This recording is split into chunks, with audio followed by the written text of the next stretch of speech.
ভয় পেও না, আল্লাহ আমাদের সাথে আছেন, তিনি আমাদের পথ দেখিয়ে দেবেন। কি করে আপনার ঘুম আসে?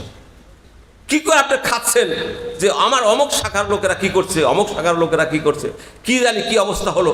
শাখা সভাপতিদের রাত্রে ফোন দিয়ে জেনে নিয়ে তো ঘুমাবেন। হঠাৎ করে 1টার দিকে ও যার যার মতো মোবাক্কার ভাইরা সবাই চলে গেল যার যার মতো। আমি এখানে থেকে নিচতলায় বসে অফিসে বসে লিখতেছি, আরম্ভ করছি। একজন পুলিশ এসে বললো যে আমিরে জামাতের সাথে একটু দেখা করা দরকার। বলে কেন? বলে ইজতেমার পারমিশন নিয়ে একটু সমস্যা, তো আমির সাহেবের সাথে একটু দেখা করো। উনি কোথায়? তা বলে উনি তো উপরে, ওইটা ডাকেন। তা আমি উপরে সিঁড়িতে উঠে যাচ্ছি, এমন আমার পিছনে পিছনে 5-7 জন পুলিশ উঠে যাচ্ছে। তো যে আমির সাহেবকে নক করলাম, আমির সাহেব গেঞ্জি গায়ে লুঙ্গি পরে বের হয়ে আসলেন রাত 1-1:30টার দিকে। তো একজন বললেন যে স্যার, ইজতেমার পারমিশন নিয়ে একটু অসুবিধা, ডিসি সাহেব আপনাকে সালাম দিছে। তো আমির সাহেব বললেন আচ্ছা, আমি ডিসি সাহেবকে ফোন করতেছি। এমন সময় বড় একটা অফিসার, এখানে সব লাগানো, তিনি সেলুট দিয়ে বলছেন, স্যার আমাদের কিছু করার নাই, হাই কমান্ডের নির্দেশ। এই কথাটাও আমি কিন্তু তখন অত ভালো বুঝতে পারি নাই। আমির সাহেব বুঝে গেলেন। উনি তাড়াতাড়ি ঘরের ভিতরে ঢুকলেন, ঢুকে পায়জা পাঞ্জি পরে টুপিটা মাথায় দিয়ে চলে আসলেন। চলে এসে ওনাদের সাথে চলে গেলেন। আমি আবার নিচতলায় বসে আবার লিখতে আসছি। আমির সাহেব ডিসি সাহেবের কাছে যাচ্ছেন। কিছুক্ষণ পরে এসে বলছেন যে আমির সাহেব বললেন যে উনি একা একা রাত্রে কি করে বাড়ি ফেরবেন, তাই আপনাকেও সাথে যেতে বললেন। আমি ওখান থেকে এসে দেখি যে 4টা মাইক্রো, একটাতে আমিরে জামাতকে রেখেছে, আর একটা আমাদের সালাফি সাহেবকে রেখেছে, আর একটা আজিজুল্লাহ, আমি সর্বশেষ ব্যক্তি, আর একটা মাইক্রোতে নিয়ে গোটা শহর ঘুরে ঘুরে ঘুরে ঘুরে ঘুরে ঘুরে শেষ রাতের দিকে এই যে এইখানকার থানায় হাজির। বসে ওসি সাহেবের রুমে আমরা বসে আছি। সকালবেলা যা হবার তা তো হচ্ছেই, আমরা কিন্তু কিছু বুঝতে পারছি না। ইতিমধ্যেই মাইকিং করা হচ্ছে, ইজতেমা বাতিল করা হলো, ইত্যাদি ইত্যাদি আপনারা শুনেছেন। পেপারে পত্রিকায় টিভিতে কি প্রচার হয়েছে আপনারাই সব ভালো জানেন।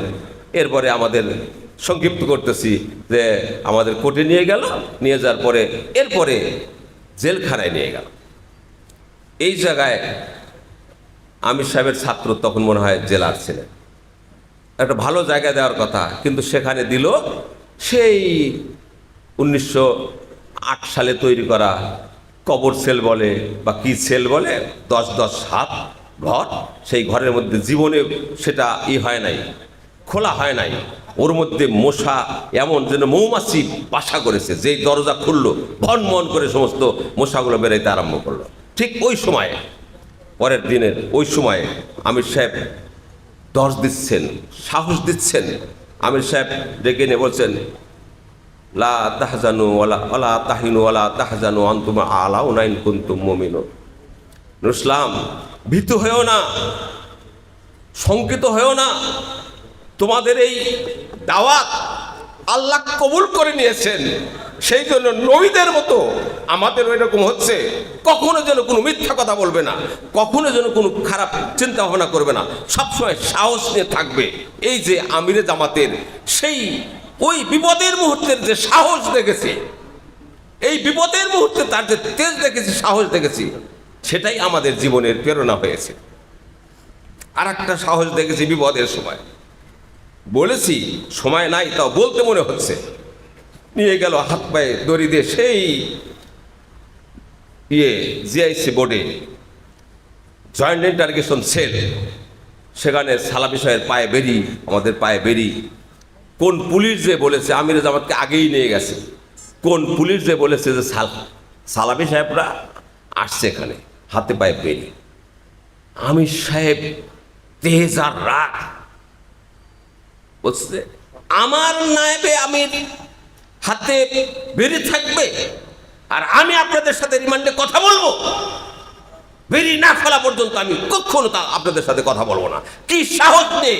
জয়েন্ট ইন্টারগেশন ছেলে, যেখানে সমস্ত বাংলাদেশ কেন বিদেশি যারা গোয়েন্দা সংস্থার লোকেরা সেখানে হাজির, যাদের ইঙ্গিতে গোটা দেশ পরিবর্তন হয়ে যায়, যাদের ইঙ্গিতে মানুষের ফাঁসি হয়, জেল হয়, সেখানে আমির জামাতের যে সাহস দেখেছিলাম, নেতাদের সেই রকম সাহস হওয়া দরকার।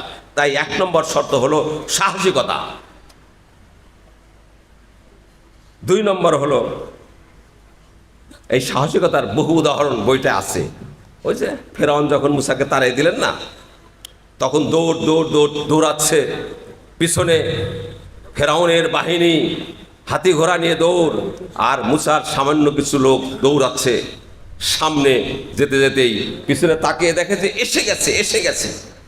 ওই যে দেখা যাচ্ছে, তারা ভয়ে ভীত হয়ে বলতেছে মুসাকে, ইন্না লামুদ্রাকুন, আমরা তো ধরা খেয়ে গেলাম, হে মুসা আমাদের পেছনে এসে গেছে, সামনে সমুদ্র। দেখছেন? তখন মুসা আলাইহিস সালাম সাহসিকতার সাথে কি বলেছিলেন?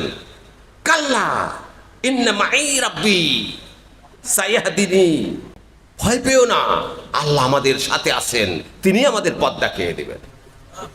এই যে বিপদের মুহূর্তে নেতাকে এরকম সাহসী না হলে তার অধীনস্থ তো দিকহারা হয়ে যাবে।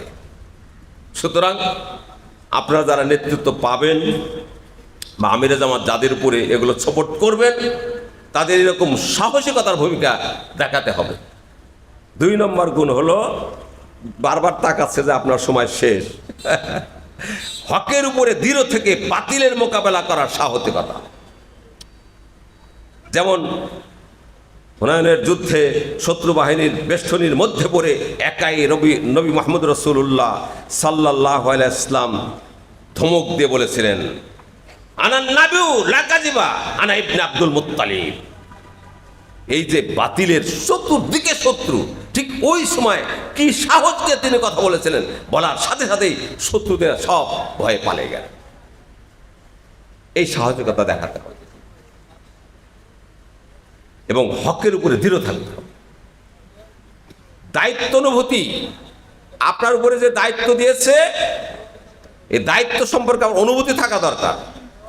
আপনি সেক্রেটারি হয়ে কি করে রাত্রে ঘুমান যে সমস্ত শাখার খবর না নিয়ে? কি করে আপনার ঘুম আসে? কি করে আপনি খাচ্ছেন যে আমার অমুক শাখার লোকেরা কি করছে, অমুক শাখার লোকেরা কি করছে, কি জানি কি অবস্থা হলো? শাখা সভাপতিদের রাত্রে ফোন দিয়ে জেনে নিয়ে তো ঘুমাবেন। আপনার দায়িত্ব আছে না?